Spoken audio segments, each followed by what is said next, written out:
जय हिंद। हम अपने YouTube चैनल जो नीतीश पाठशाला है उस पर आप लोगों को स्वागत करते हैं और आप अपने मोबाइल में ये जो नीतीश पाठशाला है चैनल को सब्सक्राइब कर लीजिएगा। देखिए, आज हम आप लोगों को भौतिक स्टार्ट करने जा रहे हैं। क्लास 10th जो क्लास 10th में आप लोगों को पढ़ना है फिजिक्स पढ़ना है। आप जानते हैं कि क्लास 10th में जो साइंस होता है, ठीक है, इसके अंतर्गत 3 विषय पढ़ना होता है। एक आपको फिजिक्स पढ़ना होता है, एक आपको केमिस्ट्री पढ़ना होता है और एक पढ़ना होता है आपको बायोलॉजी। ठीक है, तो हम एक एक करके सब सब्जेक्ट आपको पढ़ाएंगे। ठीक है, तो सबसे पहले आज स्टार्ट करते हैं फिजिक्स। तो सबसे पहले हम ये जानेंगे कि फिजिक्स होता क्या है, भौतिक होता है क्या है। ठीक है, आप उसके बाद ये जो फिजिक्स है, ये फिजिक्स होता क्या है। देखिए, भौतिक क्या होता है, भौतिक क्या होता है। देखिए, आपसे भौतिकी की परिभाषा पूछेगा कि भौतिकी की परिभाषा क्या है, भौतिक कहते किसे हैं। ठीक है, तो विज्ञान की वह शाखा जिसके अंतर्गत प्राकृतिक में होने वाले वो सभी घटनाओं के बारे में अध्ययन करते हैं, उसी को हम भौतिक कहते हैं। ठीक है, जैसे अगर प्रकृति में कोई भी घटना हो रहा है, हमारे प्राकृतिक में कोई भी घटना हो रहा है, या बादल का बनना हो, बारिश का होना हो, ग्रहण लगना हो, सूर्य ग्रहण लगना हो, चंद्र ग्रहण लगना हो, ठीक है, ये जितनी भी घटनाएं पृथ्वी पर प्राकृतिक में हो रही है, वो सारे घटनाओं के बारे में हमको भौतिक में पढ़ना होता है। ठीक है, तो अगर भौतिक की परिभाषा लिखेंगे तो विज्ञान की वह शाखा जिसके अंतर्गत प्राकृतिक में होने वाले सारी घटनाओं के बारे में अध्ययन किया जाता है, उसे कहते हैं भौतिक विज्ञान कहते हैं। तो हम लिख सकते हैं विज्ञान का वह शाखा जिसके अंतर्गत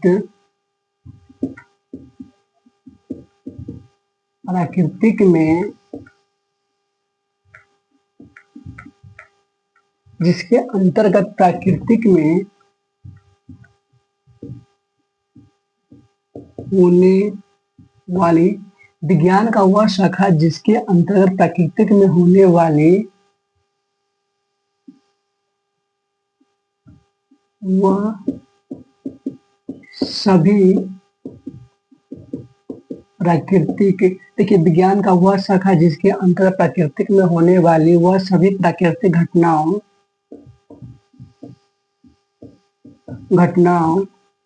के बारे में अध्ययन करते हैं, उसे क्या कहेंगे, भौतिक विज्ञान कहते हैं। समझ में आ गया। देखिए, भौतिक विज्ञान में आपको 10th का जो फिजिक्स है उसका जो फर्स्ट चैप्टर है जिसका नाम है प्रकाश का परावर्तन। क्या नाम है, प्रकाश का परावर्तन। तो हम आप लोगों का आज स्टार्ट कर रहे हैं प्रकाश का परावर्तन। देखिए, प्रकाश का परावर्तन क्या होता है। सबसे पहले आपका जो क्लास है क्या है, प्रकाश का परावर्तन। ठीक है, यह आपका 10th क्लास फिजिक्स का चैप्टर नंबर क्या है, 1 है। तो हम समझेंगे कि प्रकाश, सबसे पहले प्रकाश क्या होता है। प्रकाश का परावर्तन पढ़ने से पहले यह समझेंगे कि प्रकाश क्या होता है। तो देखिए, प्रकाश, देखो, जब हम रात के समय पूरे घर में या अपने कमरे में, अपने रूम में बल्ब को बंद कर देंगे, रोशनी को खत्म कर देंगे, प्रकाश को खत्म कर देंगे, तो बताओ क्या हम किसी भी वस्तु को देख पाएंगे? नहीं देख पाएंगे, क्योंकि अंधेरे के समय किसी भी वस्तु को देखने के लिए प्रकाश की आवश्यकता होती है। अगर समझो हम जिस रूम में भी वीडियो बना रहे हैं, अगर यहाँ पे लाइन खत्म हो जाए तो क्या आप हमको देख पाइएगा? नहीं। तो किसी भी वस्तु को देखने के लिए आंख के अलावा प्रकाश का होना भी बहुत ही जरूरी है। ठीक है, बहुत ही जरूरी है। तो हम कह सकते हैं यह जो प्रकाश है ना, एक ऐसा कारक है जिसकी सहायता से किसी भी वस्तु को देख सकते हैं। जैसे समझिए कि यहाँ पे कोई वस्तु है, यहाँ पे कोई वस्तु ए है, ठीक है, और यहाँ पे आंख है, यहाँ पे क्या है? आंख है। तो बताओ यह आंख इसको तभी देख पाएगा जब क्या होगा? प्रकाश होगा। क्या होना चाहिए? प्रकाश होना चाहिए। यानी कि प्रकाश अगर नहीं होगा, अगर प्रकाश नहीं होगा तो यह आंख इस वस्तु को भी नहीं देख पाएगा, नहीं देख पाएगा। ठीक है, तो हम कह सकते हैं कि प्रकाश एक ऐसा कारक है, प्रकाश एक ऐसा कारक है जिससे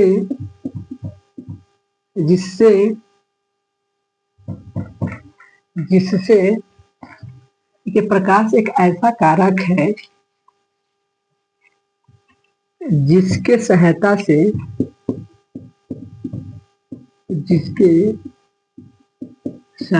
से हम किसी वस्तु को देखते हैं। ठीक है, प्रकाश एक ऐसा कारक है जिसकी सहायता से हम किसी वस्तु को देखते हैं। ये जो प्रकाश जो होता है ना, ये प्रकाश एक सीधी रेखा में गमन करती है। प्रकाश क्या होता है? एक सीधी रेखा में गमन करती है। जैसे समझिए यहाँ पे लाइट है, यहाँ पे हम एक टॉर्च लेते हैं, यहाँ पे एक क्या लेते हैं? टॉर्च ले लिए, ये टॉर्च ले लिए और ये टॉर्च हो गया, ये टॉर्च हो गया। ठीक है, यहाँ पे हम लगा दिए। अगर इस टॉर्च से प्रकाश निकल रहा है, क्या निकल रहा है? प्रकाश निकल रहा है, प्रकाश निकल रहा है। तो यह जो प्रकाश जो होता है ना, यह एक हमेशा एक सीधी रेखा में गमन करती है। तो हम कह सकते हैं कि प्रकाश जो होता है एक सीधी रेखा में गमन करती है। हम कह सकते हैं जो प्रकाश जो होता है ना, प्रकाश सीधी रेखा में क्या करती है? गमन करती है। ठीक है, ये प्रकाश लेके एक चीज हो गया। उसके बाद आप समझिए, अगर हम किसी के आंख पर टॉर्च जला दे, जैसे हम किसी से बात कर रहे हैं, कोई मोबाइल का फ्लैश ऐसे बार के हमारे आंखों पर जला दे, तो क्या मेरा आंख क्या होता है? बंद हो जाता है, हो जाता है ना।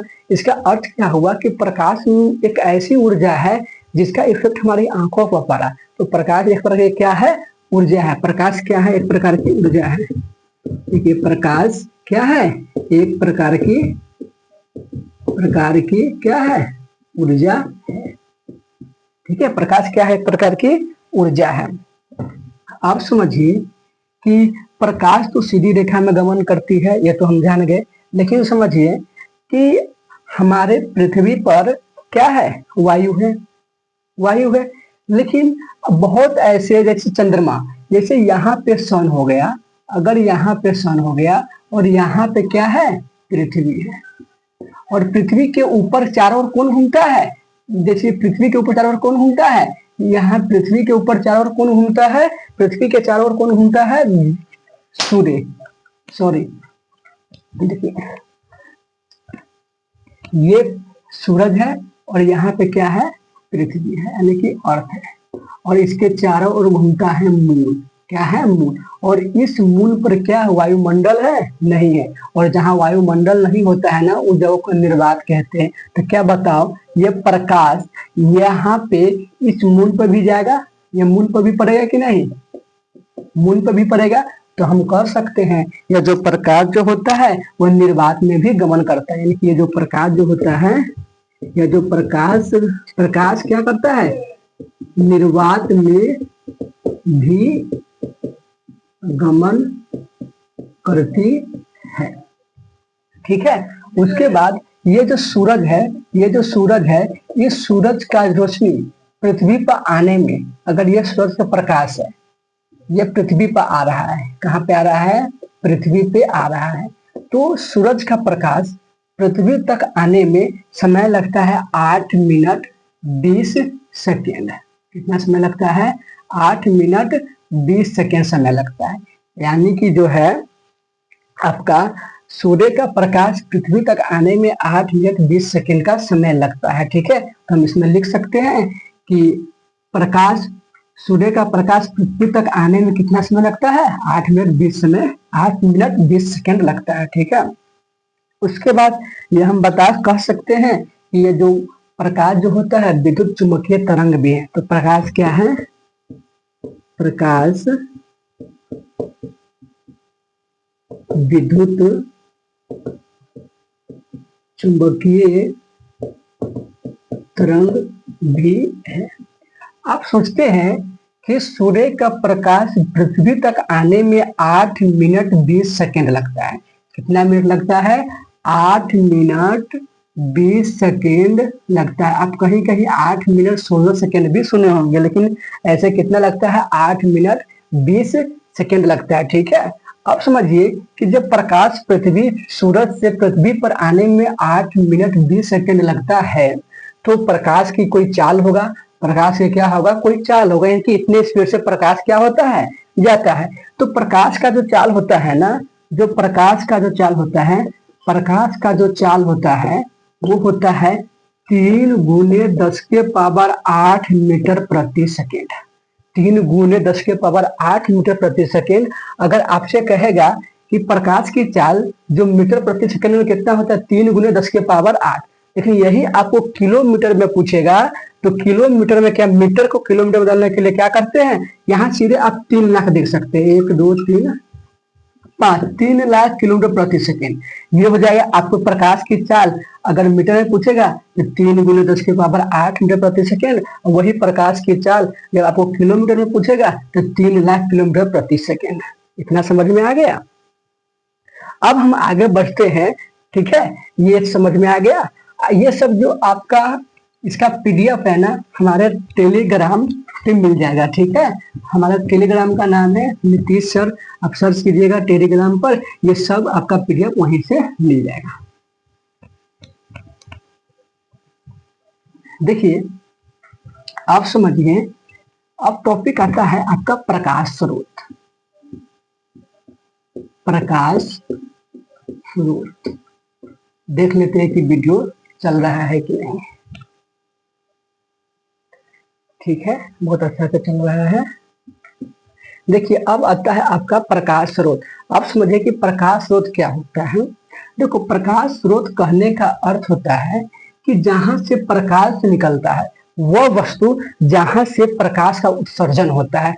जैसे समझिए कि यहाँ कोई वस्तु है, यहाँ क्या है? कोई वस्तु है, और इस वस्तु से ना प्रकाश क्या हो गया? निकलने लगा। प्रकाश क्या हो गया? निकलने लगा। तो हम कह सकते हैं कि यह जो वस्तु है प्रकाश का स्रोत है। प्रकाश का क्या है? स्रोत है। तो वह वस्तु जिससे प्रकाश का उत्सर्जन होता है उसे प्रकाश स्रोत कहते हैं। तो बताओ, हम पृथ्वी वासियों के लिए सबसे अहम प्रकाश स्रोत कौन है? तो वह सूरज है। जैसे समझिए कि अगर ये पृथ्वी है और यहाँ पे क्या है? सन है, तो ये पृथ्वी पर प्रकाश कहाँ से आता है? सन से आता है, सूरज से आता है। सूरज से आता है कि नहीं? सूरज से आता है। तो पृथ्वी वासियों के लिए सबसे बड़ा प्रकाश स्रोत क्या है? सूरज है। ठीक है, उसके बाद आप आगे समझिए कि प्रकाश स्रोत का अगर परिभाषा पूछेगा तो हम लिख सकते हैं वह वस्तु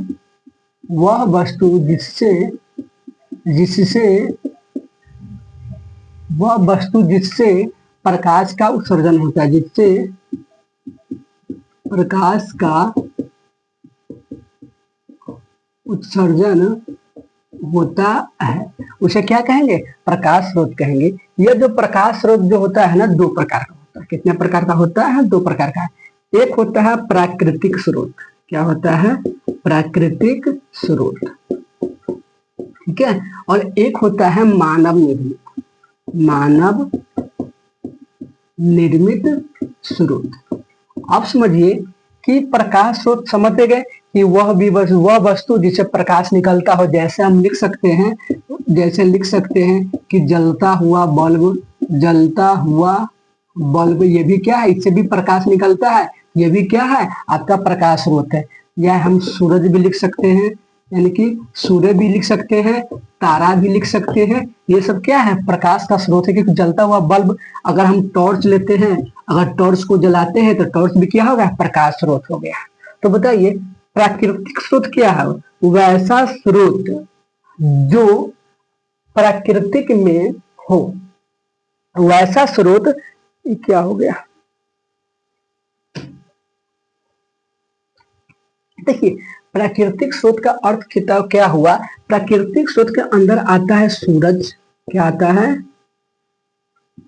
सूर्य, तारा, ठीक है, उसके बाद जुगनू, जुगनू, ये सब प्राकृतिक स्रोत के अंतर्गत आता है।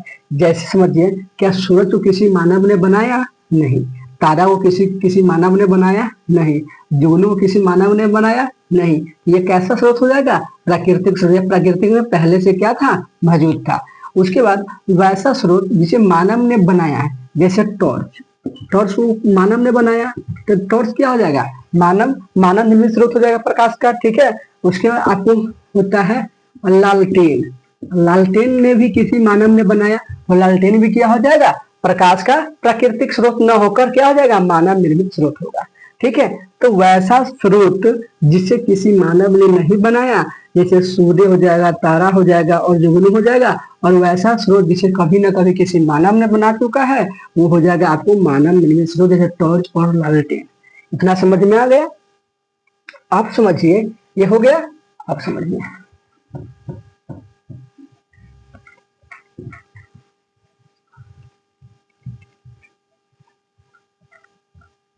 देखिए अब आप लोगों का टॉपिक है, एक होता है प्रदीप्त, प्रदीप्त पदार्थ, और एक होता है अप्रदीप्त पदार्थ, अप्रदीप्त पदार्थ। देखिए प्रदीप्त पदार्थ और अप्रदीप्त पदार्थ कहने का अर्थ क्या होता है, वैसा पदार्थ जिससे प्रकाश निकलती हो, वैसा पदार्थ जिससे प्रकाश निकलता हो उसे कहेंगे प्रदीप्त पदार्थ। समझो कि अगर हमारे शरीर से प्रकाश निकलने लगे, हम पढ़ा रहे हैं और अचानक हमारे शरीर से क्या निकलने लगे, प्रकाश निकलने लगे, ठीक है, तो इसे कहेंगे प्रदीप्त पदार्थ। जैसे हम कह सकते हैं वैसा पदार्थ जिससे प्रकाश निकलती है, क्या करती है, निकलती है, ठीक है, उसे क्या कहेंगे, प्रदीप्त पदार्थ कहते हैं, प्रदीप्त पदार्थ कहते हैं। जैसे कोई बच्चा क्लासरूम में पढ़ रहा है, अचानक उसके शरीर से प्रकाश निकलने लगेगा, तो हम कह सकते हैं वो बच्चा क्या है, प्रदीप्त पदार्थ है, ठीक है। जैसे आप सूरज भी हो सकते हैं, सूर्य भी हो सकते हैं, उसके बाद आपको तारा भी हो सकता है, टॉर्च भी हो सकता है, ठीक है, ये सबसे प्रकाश निकलता है, इसलिए इसे क्या कहते हैं, प्रदीप्त पदार्थ कहते हैं। और एक होता है अप्रदीप्त पदार्थ, तो आप बता सकते हैं कि वैसा पदार्थ जिससे प्रकाश निकलता हो तो प्रदीप्त, और वैसा प्रकाश जिसे प्रकाश नहीं निकलता उसे अप्रदीप्त कहेंगे, ठीक है। यानी हम लिख सकते हैं वैसा पदार्थ जिससे प्रकाश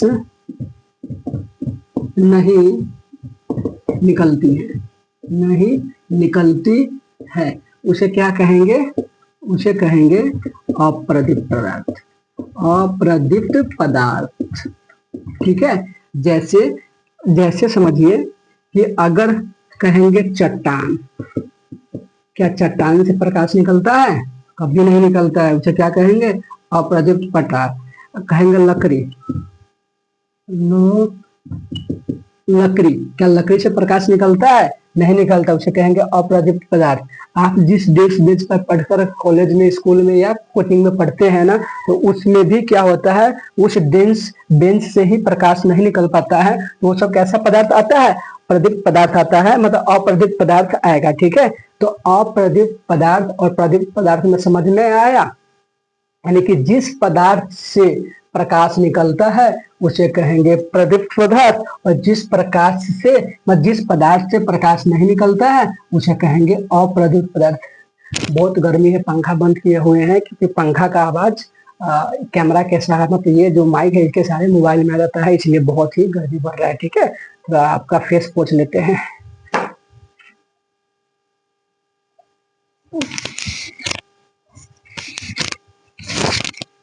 ठीक है, अब चलिए, अब आप लोगों का जो टॉपिक है वो है नेक्स्ट टॉपिक, समझिए क्या है।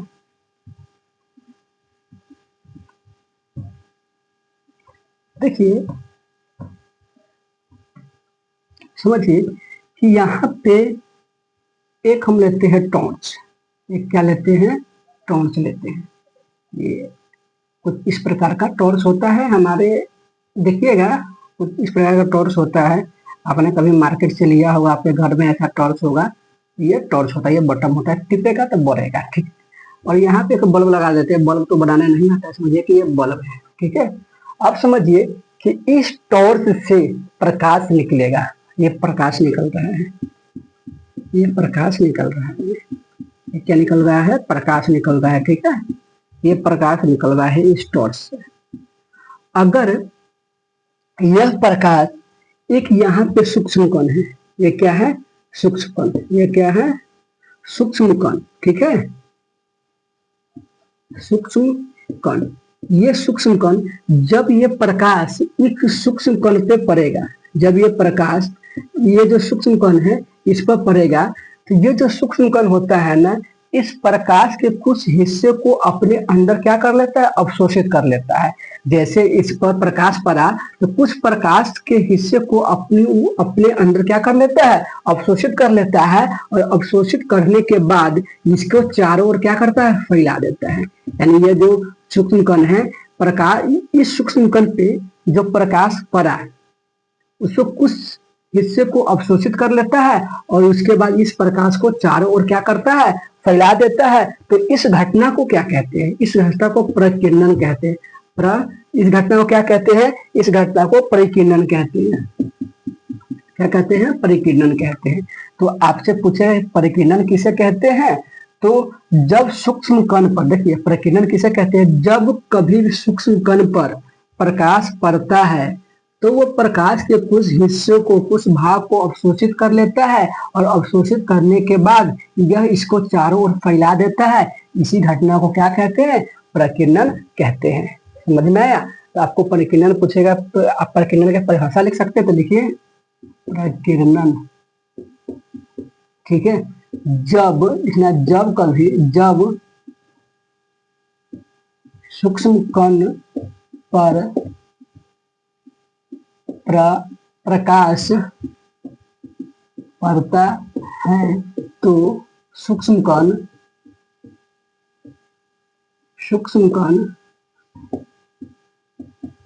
प्रकाश के कुछ हिस्सा को अवशोषित कर लेता है। अब अवशोषित कर लेता है, और उसके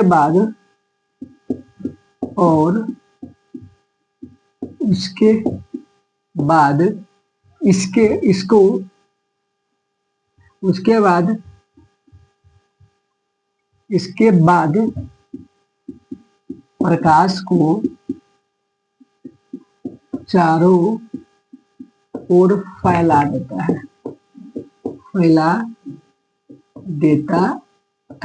उसे क्या कहेंगे, प्रकीर्णन कहेंगे। समझ में आया? और इस सब आपको पीडीएफ, इस सब में यहाँ नोट करने की जरूरत नहीं है, आप लोगों को पीडीएफ मिल जाएगा।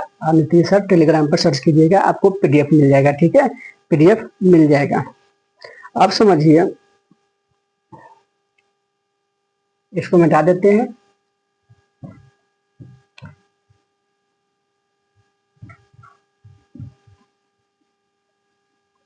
देखिए आप लोगों का जो टॉपिक है, देखिए अब जैसे हम जान चुके हैं कि प्रकाश जो होता है ना एक सीधी रेखा में गमन करती है। जैसे यहाँ से प्रकाश निकला, इस सन से प्रकाश निकला, और यह प्रकाश क्या होता है, सीधी रेखा में क्या करती है, गमन करती है। सीधी रेखा में क्या करती है, गमन कर रही है। प्रकाश क्या होता है, एक सीधी रेखा में गमन कर रहा है। तो प्रकाश जब सीधी रेखा में गमन करती है ना, तो इसी को कहते हैं प्रकाश किरण। क्या कहते हैं, प्रकाश किरण। इसी को क्या कहते हैं, प्रकाश का किरण।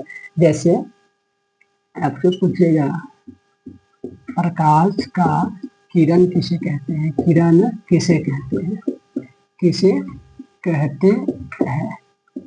ठीक है, लिखिएगा कि जब प्रकाश सीधी रेखा में गमन करती है उसे ही क्या कहते हैं, प्रकाश का किरण कहते हैं। तो प्रकाश का किरण समझ में आ गया। आप समझिए कि अगर ये एक किरण निकला, ये दो किरण है, ये तीन किरण है, उसी तरह ये कई किरण निकल गया। ठीक है, तो ये किरणों का समूह हो गया। ये किरणों का क्या हो गया, समूह हो गया। तो आपसे पूछेगा कि किरणों को समूह को क्या कहते हैं। तो किरणों का जो समूह होता है ना, उसे कहते हैं किरण पुंज। क्या कहते हैं, किरण पुंज। तो प्रकाश के किरणों के समूह को क्या कहते हैं, किरण पुंज। आपसे पूछेगा किरण पुंज किसे कहते हैं, तो प्रकाश के किरणों के समूह को क्या कहते हैं, किरण पुंज। अब देखिए यह जो किरण पुंज भी होता है ना, कई प्रकार का होता है। ये लिख लीजिए, प्रकाश के किरणों, प्रकाश के किरणों के समूह को क्या कहते हैं, समूह को किरण पुंज कहते हैं। इतना समझ में आ गया। ये प्रकाश के किरणों के समूह को क्या कहते हैं, किरण पुंज। यह जो किरण पुंज जो होता है ना, कई प्रकार का होता है। यह जो किरण पुंज होता है ना, कई प्रकार का होता है। यानी कई प्रकार का होने का अर्थ ये ना हुआ कि 10 प्रकार का होगा, 20 प्रकार का होगा, 40 प्रकार का होगा। कई प्रकार का होने का 3 प्रकार का होता है। तो कुछ सोच लेता है। ठीक है, देखो ए, बी और सी, यानी कि किरण पुंज कई प्रकार का होता है, 3 प्रकार का होता है, ए बी सी। देखो ए में ए बी सी इसका नाम नहीं है रे, हम नंबर लिखे हैं। ए इसमें जैसे समझो अपसारी, अपसारी किरण पुंज, किरण पुंज। ठीक है, उसके बाद होता है समांतर, समांतर किरण पुंज। एक होता है आपको अभिसारी। क्या होता है, अभिसारी किरण पुंज, किरण पुंज। ठीक है, यानी कि किरण पुंज कितने प्रकार के, 3 प्रकार के। अपसारी किरण पुंज, समांतर किरण पुंज और अभिसारी किरण पुंज। ठीक है, ये समझ में आ गया। ठीक है, ये समझ में आ गया। थोड़ा इसको मिटा देते हैं। ठीक है, देखिए आप कहेगा कि अपसारी किरण पुंज किसे कहते हैं, समांतर किरण पुंज किसे कहते हैं और अभिसारी किरण पुंज किसे कहते हैं। देखो अपसारी किरण पुंज कहने का मतलब क्या है। देखिए जब सूरज से प्रकाश निकलता है तो कहीं से निकलता है, यानी कि जब किसी बिंदु स्रोत से, जब किसी प्रकाश स्रोत से प्रकाश निकलता है, तो जहां से प्रकाश निकलता है, ठीक है, जैसे समझिए कि ऐसा किरण पुंज, ठीक है, जहां से प्रकाश निकल रहा है, तो ऐसा किरण पुंज, ऐसे किरण पुंज, ठीक है, में प्रकाश की जो किरणें होती है ना, किसी एक बिंदु से निकलता है। समझ में आया। जैसे समझिए कि यहाँ पे कोई बिंदु है, ठीक है, यहाँ से प्रकाश निकल रहा है। यहाँ से क्या निकल रहा है, प्रकाश निकल रहा है। यहाँ से प्रकाश निकल रहा है। ठीक है, ये कोई बिंदु है, यहाँ से क्या कर रहा है, प्रकाश निकल रहा है। तो ऐसी किरण पुंज जिसमें प्रकाश किसी एक बिंदु से निकलकर चारों ओर फैल जाती है, उसे क्या कहेंगे, अपसारी किरण पुंज। ठीक है, तो इसका परिभाषा लिख सकते हैं कि ऐसा किरण पुंज जिसमें प्रकाश की किरणें किसी एक बिंदु से निकलकर चारों ओर फैल जाती है, उसे कहते हैं अपसारी किरण पुंज। ठीक है, अब आता है समांतर किरण पुंज। तो समांतर किरण पुंज में क्या होता है, जैसे ये एक ऐसा किरण पुंज है जिसमें जो प्रकाश की जो किरणें हैं क्या है, एक दूसरे को समांतर है। क्या है, समांतर है, समांतर है। ठीक है, आपसे पूछेगा कि समांतर किरण पुंज किसे कहते हैं, तो ऐसा किरण पुंज जिसमें प्रकाश की किरणें एक दूसरे से क्या हो, समांतर हो, समांतर हो, तो उसे क्या कहेंगे, समांतर किरण पुंज कहते हैं। ठीक है, आप पूछेगा आपको अभिसारी किरण पुंज किसे कहते हैं। देखिए, तो इसमें देखो, इसमें प्रकाश किसी एक बिंदु से निकलकर फैल गया, और इसमें जो प्रकाश होता है ना, किसी एक बिंदु पे आके क्या होता है, मिलता है। जैसे यहाँ पे प्रकाश आके मिल गया, एक ही बिंदु पे आके क्या हो रहा है, प्रकाश मिल रहा है। एक ही बिंदु पे आके क्या हो रहा है, प्रकाश मिल रहा है। ठीक है, एक ही बिंदु पे आके प्रकाश क्या होता है, मिल रहा है। ठीक है, तो ये ऐसा किरणपुंज जिसमें जो प्रकाश की जो किरणें हैं ना, किसी एक बिंदु पर आके मिलती है, तो उसे कहते हैं अभिसारी किरणपुंज। इतना समझ में आ गया। अपसारी, समांतर और अभिसारी, इसको समझने में कोई दिक्कत नहीं होना चाहिए। ठीक है, आपसे पूछेगा एग्जाम में कि अपसारी किरणपुंज किसे कहते हैं, तो किरणों का वैसा समूह जो किसी एक बिंदु से निकलकर चारों ओर क्या होती है, फैल जाती है, उसे कहेंगे अपसारी। और किरणों का वैसा समूह जिसमें प्रकाश की किरणें एक दूसरे में क्या हो, समांतर हो। और इसमें क्या होता है कि अभिसारी किरणपुंज मतलब ऐसा किरणपुंज जिसमें प्रकाश की किरणें किसी एक बिंदु पर आके मिलती हैं, उसे क्या कहेंगे, अभिसारी किरणपुंज कहते हैं। ठीक है, अब आपका जो नेक्स्ट टॉपिक है वो है आपका, देखिए इसको मिटा देते हैं।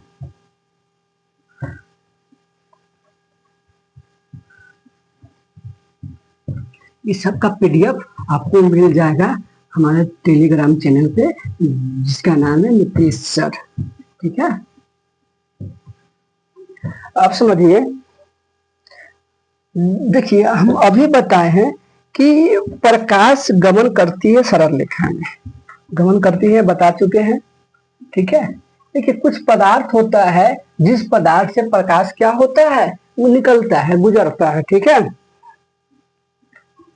देखिए एक पदार्थ होता है जिसका नाम है पारदर्शी, पारदर्शी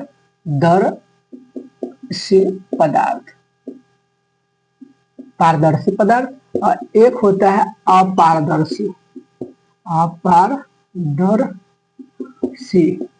पदार्थ। और एक होता है आपको पारभासी, पारभासी पदार्थ। ठीक है, ये आपका क्या होता है, आपका पदार्थ होता है। ठीक है, इतना समझ में आया। यानी कि ये होता है पारदर्शी पदार्थ, अपारदर्शी पदार्थ, और ये होता है पारभासी, क्या होता है, पारभासी पदार्थ होता है। ठीक है, अब हम इसके बारे में समझेंगे, इसके बारे में समझेंगे। देखो, पारदर्शी पदार्थ कहने का अर्थ हुआ कि वैसा पदार्थ जिसमें प्रकाश की किरणें आर पार हो जाए, यानी कि जा सके।